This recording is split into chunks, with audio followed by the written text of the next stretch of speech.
This is what difference a Photo Recon Mustang from a fighter Mustang.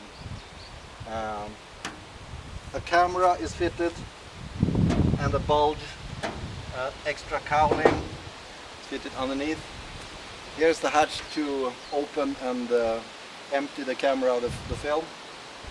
This antenna had to be moved from about center line here to a position slightly in front of the hatch.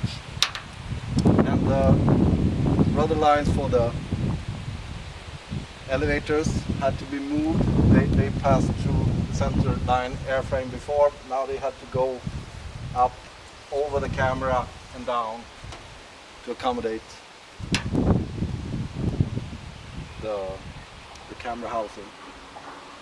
So that's how you tell a Photo Mustang from a fighter Mustang.